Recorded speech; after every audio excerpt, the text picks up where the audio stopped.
Good morning dear students. मैं Ayodhya Prasad Mishra, assistant professor BEd संकाय संतुल सी PG college Kalipur Sultan. Dear students, आज हम अपने इस यूट्यूब वीडियो की कड़ी में एक महत्वपूर्ण टॉपिक माध्यमिक शिक्षा आयोग, जिसे हम सेकेंडरी एजुकेशन कमीशन और मुदालियत आयोग भी कहते हैं, माध्यमिक शिक्षा आयोग का मूल्यांकन एवं गुण दोष, evaluation of secondary education commission अथवा या और मेरिट्स एंड डिमेरिट्स के विषय में अध्ययन अध्यापन करेंगे। जैसा कि हम लोग जानते हैं, किसी भी वस्तु क्रिया प्रक्रिया का अध्ययन उसके तत्कालीन परिस्थितियों, आवश्यकताओं, भविष्य की संभावनाओं के आधार पर किया जाता है। जैसा कि हम लोग जानते हैं, शिक्षा भी एक सामाजिक प्रक्रिया है। तत्कालीन जरूरतों और आज की मानदंडों के आधार पर अगर हम देखें तो माध्यमिक शिक्षा आयोग में अनेक गुण और कुछ दोष भी परिलक्षित होते हैं। गुणों के अंतर्गत हम सर्वप्रथम देखेंगे डियर स्टूडेंट्स, व्यवस्थित प्रशासनिक ढांचा। डियर स्टूडेंट्स, व्यवस्थित प्रशासनिक ढांचा जो अभी तक अंग्रेजों द्वारा बनाई गई माध्यमिक शिक्षा का प्रशासनिक ढांचा चल रहा था। माध्यमिक शिक्षा आयोग या मुदालियत आयोग ने एक व्यवस्थित प्रशासनिक ढांचे का सुझाव दिया।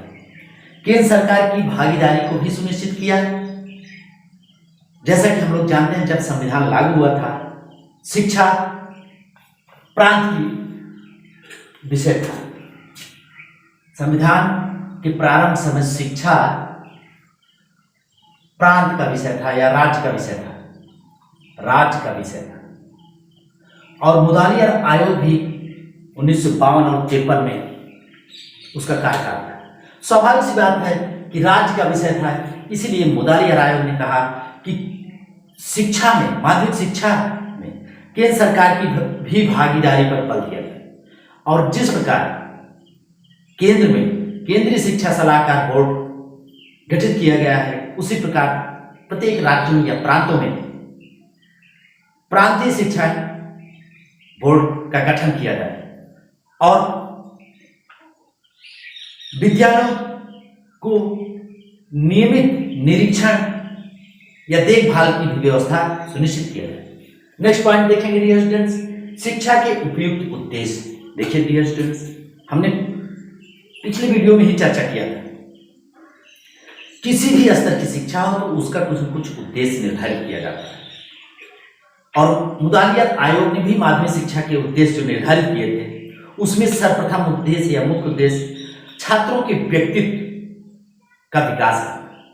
और छात्रों के व्यक्तित्व का विकास तात्पर्य है शारीरिक, मानसिक, सामाजिक, सांस्कृतिक, नैतिक, चारित्रिक आदि गुणों का उचित विकास हो। इसलिए माध्यमिक शिक्षा आयोग के मूल्यांकन या गुण दोष में दूसरा गुण था शिक्षा के उपयुक्त उद्देश्य निर्धारित किए गए। नेक्स्ट है पाठचर्या निर्माण के उपयुक्त सिद्धांत। जैसा कि हमने पिछले वीडियो में चर्चा किया था, पाठचर्या निर्माण के कुछ प्रमुख उद्देश्य होते हैं, जिसमें अगर हम देखें वास्तविकता, व्यापकता, उपयोगिता, सहसंबंध का सिद्धांत। वास्तविकता,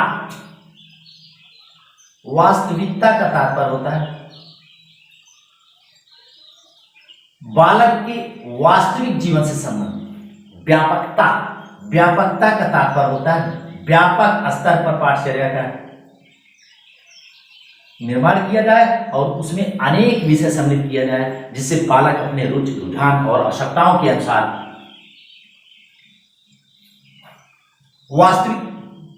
वास्तविकता, व्यापकता और सहसंबंध। सहसंबंध का तात्पर्य होता है कि कोई भी सिद्धांत और प्रैक्टिकल सहसंबंध। सहसंबंध का सिद्धांत का तात्पर्य होता है क्रिया और सिद्धांत दोनों में सहसंबंध हो। और उपयोगिता का सिद्धांत, उपयोगिता का तात्पर्य होता है उपयोगिता, जिससे बालक शिक्षा जो ग्रहण कर रहे हैं उसको ग्रहण करने के पश्चात वो अपने जीवन में आवश्यकता पड़ने पर उतार भी सके। नेक्स्ट पॉइंट है डियर स्टूडेंट, शिक्षा का माध्यम मातृभाषा। डियर स्टूडेंट, जैसा कि हम पिछले वीडियो में चर्चा किए थे कि भारत स्वतंत्र हुआ था हाल ही ताजा में, और शिक्षा का माध्यम कुछ प्रांतों में तो पूर्णतः अंग्रेजी था और कुछ प्रांतों में अंग्रेजी को भी अनिवार्य बनाया गया। इसीलिए मुदालियत कमीशन ने शिक्षा का माध्यम मातृभाषा निर्धारित किया, और जो हिंदी भाषा भाषी क्षेत्र नहीं थे वहां पर हिंदी भाषा भाषी या हिंदी भाषा को भी पढ़ाने का व्यवस्था किया। नेक्स्ट है चरित्र निर्माण एवं अनुशासन पर्व। डियर स्टूडेंट, शिक्षा का एक प्रमुख उद्देश्य बालकों का चरित्र निर्माण एवं अनुशासन, क्योंकि चरित्र निर्माण और अनुशासन अगर देखा जाए शिक्षा का मूल आधार होता है। यदि व्यक्ति या शिक्षा प्राप्त व्यक्ति अनुशासित और चरित्रहीन होगा तो उस शिक्षा का उद्देश्य, ये कहें शिक्षा अपने उद्देश्य को प्राप्त करने में चूक गई है। इसीलिए शिक्षा का एक प्रमुख उद्देश्य अगर देखें, बच्चों या व्यक्तियों के चारित्रिक एवं अनुशासन पर विशेष बल दिया गया। नेक्स्ट पॉइंट अगर देखेंगे, शिक्षकों की दशा में सुधार। डियर स्टूडेंट, अभी हमने पिछले वीडियो में बताया था शिक्षकों की दशा में सुधार करने के लिए उचित और प्रभावशाली प्रशिक्षण की व्यवस्था करने का सुझाव दिया, और शिक्षकों की कैटेगरी भी निर्धारित किया कि उच्च प्राथमिक शिक्षकों की प्रशिक्षण की क्या व्यवस्था होगी और उच्च माध्यमिक शिक्षकों की प्रशिक्षण की क्या व्यवस्था होगी। इसके बारे में इसने मुदालिया राय में भी सुधार दिया, और शिक्षकों की आयु, वेतनमान और सेवा शर्तें के विषय में भी इसने उचित सुझाव दिया। शैक्षिक एवं व्यवसायिक निर्देशन, जैसा कि हमने बताया था डियर स्टूडेंट, भारत में अभी माध्यमिक शिक्षा स्तर पर, क्या उच्च शिक्षा स्तर पर भी नहीं था, लेकिन माध्यमिक शिक्षा स्तर पर व्यवसायिक एवं निर्देशन की बात पूरी कल्पना थी। इसीलिए माध्यमिक शिक्षा आयोग ने देखा कि शैक्षिक एवं व्यवसायिक निर्देशन पर भी सुझाव दिया, और जो कि ये माध्यमिक शिक्षा आयोग का एक गुण था। परीक्षा प्रणाली में सुधार। निबंधात्मक परीक्षा होती थी और शिक्षा की आवश्यकता के अनुसार परीक्षा होती थी, न कि बालकों के वैचारिक, मानसिक या बौद्धिक अक्षमता की मापने का कोई परीक्षा में व्यवस्था नहीं थी। इसीलिए माध्यमिक शिक्षा आयोग ने परीक्षा प्रणाली में सुधार करते हुए विचारात्मक प्रश्नों को निबंधात्मक प्रश्नों में रखने की व्यवस्था की। कहने का तात्पर्य, जो निबंधात्मक प्रश्न पूछे जाते थे उसमें विचारात्मक प्रश्नों को वरीयता दिया, और साथ ही साथ ऑब्जेक्टिव टेस्ट या वस्तुनिष्ठ परीक्षाओं को भी प्रारंभ करने का सुझाव दिया था। नेक्स्ट है स्त्री शिक्षा के संबंध में सुझाव। डियर स्टूडेंट्स, माध्यमिक शिक्षा आयोग के मूल्यांकन और गुण दोष में स्त्री शिक्षा के संबंध में जो सुझाव दिया था, बहुत अच्छा सुझाव दिया था। ये एक प्रकार से गुण था। इसमें स्त्रियों के लिए अलग से विद्यालय या बालिका विद्यालय खोलने की व्यवस्था करता है, और यदि जिस क्षेत्रों में बालिका विद्यालय स्थापित नहीं होते थे या संभव नहीं हो सकता था, उसमें सशिक्षा की बात करता है, और उन विद्यालयों में गृह विज्ञान विभाग की स्थापना की भी बात करता है। डियर स्टूडेंट, माध्यमिक शिक्षा आयोग के मूल्यांकन या गुण दोष में गुण के विषय में हमने इन बिंदुओं पर चर्चा किया, और कुछ हम दोष के विषय में चर्चा कर लेते हैं, क्योंकि समय और आवश्यकता के अनुरूप व्यवस्थाएं बदलती हैं। इसीलिए माध्यमिक शिक्षा आयोग तत्कालीन तो बहुत अच्छा था, परंतु उसमें आज के परिदृश्य में अगर देखें तो कुछ दोष भी परिलक्षित होते हैं। माध्यमिक शिक्षा का आप स्पष्ट संगठन। डियर स्टूडेंट, जैसा कि हमने पिछले वीडियो में बताया, माध्यमिक शिक्षा को उसने 11 से 17 वर्ष की आयु के बच्चों के लिए निर्धारित किया था, और माध्यमिक शिक्षा का टोटल 7 वर्षीय व्यवस्था का सुझाव दिया था। परंतु डियर स्टूडेंट, जैसा कि हमने चर्चा किया था कि उच्च माध्यमिक के लिए 3 वर्ष, मतलब 3 वर्ष कहने का तात्पर्य 6, 7 और 8 की कक्षाओं को उच्च माध्यमिक, उच्च प्राथमिक और उच्च माध्यमिक जो था 4 वर्षीय था, जिसमें 9, 10,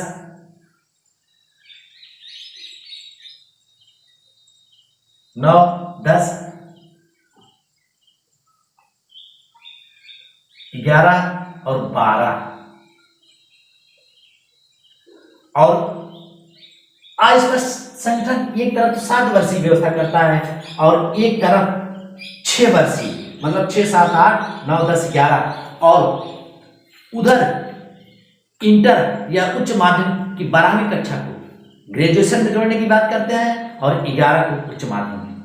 इसीलिए ये कह सकते हैं माध्यमिक शिक्षा का जो स्तर इन्होंने बताया वो अस्पष्ट था, या जो संगठन का सुझाव दिया था वो अस्पष्ट था। उसके बाद बोधिल पाठचर्या, डियर स्टूडेंट्स, जैसा कि हमने चर्चा किया था, अनिवार्य विषयों के साथ साथ भी इन्होंने 7 से 8 विषयों को पढ़ाने का सुझाव दिया था। कुल मिला के 8 विषयों, जैसे लग रहा था कि इसी स्तर पर, माध्यमिक स्तर पर ही सभी विषयों का ज्ञान कराना चाहते थे। इसलिए कह सकते हैं कि बोधिल पाठचर्या 8 विषयों को, उस छोटी सी उम्र में 8 विषयों को पढ़ाना छोटे बच्चों की बस की बात नहीं थी, यह कहें उनके स्तर के खिलाफ। नेक्स्ट है विभिन्न प्रकार के पाठ्यक्रम, जैसा कि हमने चर्चा किया था, मतलब पाठ्यक्रमों का विभाजन या वर्गीकरण इतने प्रकार से कर दिया था कि उसमें बच्चों को किस प्रकार के पाठ्यक्रमों में प्रवेश दिया जाए या कैसा पाठ्यक्रम को ग्रहण कर सकते हैं, इसमें भी अनेक विषमताएं। नेक्स्ट है अंग्रेजी के विषय में अस्पष्ट सुझाव। जैसा कि हमने बताया कि कुछ प्रांतों में अंग्रेजी शिक्षा का माध्यम ही था, कुछ और प्रांतों में अनिवार्य रूप से था, और एक तरफ अनिवार्य भाग विषयों के रूप में भी अंग्रेजी को रखते हैं और दूसरी तरफ ऐच्छिक विषय के रूप में भी अंग्रेजी को रखते हैं। कहने का तात्पर्य एक ऐच्छिक विषय में भी था और अनिवार्य विषय में भी था, इसीलिए अस्पष्ट सुझाव अंग्रेजी के प्रति इनका एक दोष के रूप में हम परिलक्षित कर सकते हैं। नेक्स्ट है बहुउद्देशीय स्कूलों की स्थापना का अव्यवहारिक। मल्टीपर्पज स्कूल,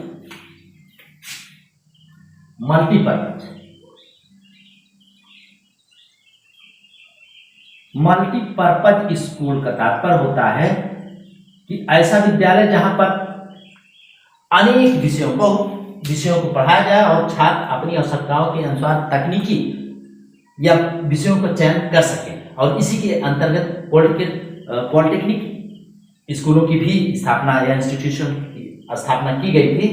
तो आज 10वीं तक या 12वीं तक माध्यमिक शिक्षा तक बहुउद्देशीय स्कूलों की स्थापना एक अव्यवहारिक था, क्योंकि इसमें लागत और आय में बहुत डिफर था, और उस समय भारत की आर्थिक स्थिति भी इतनी अच्छी नहीं थी कि सभी माध्यमिक विद्यालयों को बहुउद्देशीय विद्यालयों के रूप में कन्वर्ट भी किया जा सके। नेक्स्ट है गैर सरकारी स्कूलों के संदर्भ में सुझाव। डियर स्टूडेंट्स, गैर सरकारी स्कूलों के संबंध में जो सुझाव था ये एक प्रकार से देखा जाए अव्यवहारिक था, जहां पर शहरों में स्कूल तंबुओं और ढेरों में या टेंटों में कह सकते हैं तंबुओं में चल रहे थे, और ग्रामीण स्तर पर खुले आकाश या वृक्षों के नीचे या झोपड़ियों में चल रहे थे।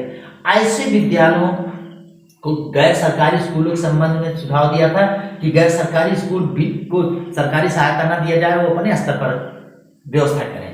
तो उस समय अपने स्तर पर जहां आसमानों में के नीचे और तंबुओं के नीचे स्कूल चल रहे हों, वहां गैर सरकारी सहायता न प्रदान करना है, न प्राप्त करने का सुझाव देना, ये एक प्रकार से देखा जाए गैर सरकारी स्कूलों के संबंध में जो सुझाव था एक दोष था। नेक्स्ट है धार्मिक और नैतिक शिक्षा के संबंध में अनुपयुक्त सुझाव।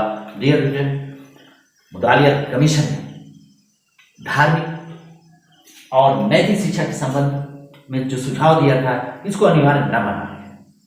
डियर बहुधर्मी या धर्मनिरपेक्ष राष्ट्रों में धार्मिक शिक्षा की अनिवार्यता तो नहीं होनी चाहिए, परंतु कुछ संस्थाओं में इसको पढ़ाने की व्यवस्था होनी चाहिए, और साथ ही साथ अन्य संस्थाओं या बहुसंख्यक संस्थाओं में धर्मनिरपेक्ष शिक्षा की व्यवस्था करनी चाहिए, क्योंकि भारत धर्मनिरपेक्ष राष्ट्र है।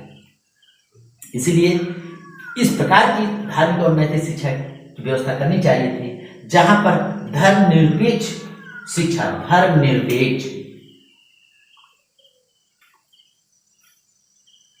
धर्मनिरपेक्ष शिक्षा की व्यवस्था का सुझाव दिया था, जिससे भारत में सांप्रदायिकता की भावना का विकास ना हो, सांप्रदायिक सहिष्णुता का आपस में विकास हो। इसलिए माध्यमिक शिक्षा का जो ये सुझाव था, धार्मिक और नैतिक शिक्षा के संबंध जो अनुपयुक्त सुझाव था, ये देखा जाए तो एक दोष था, क्योंकि भारत धर्मनिरपेक्ष राष्ट्र है और यहाँ पर धर्मनिरपेक्ष शिक्षा की व्यवस्था करनी चाहिए। डियर स्टूडेंट, माध्यमिक शिक्षा आयोग के मूल्यांकन एवं गुणदोष के अंतर्गत आज हमने इन बिंदुओं के माध्यम से चर्चा किया। आज की वीडियो में बस इतना है। धन्यवाद।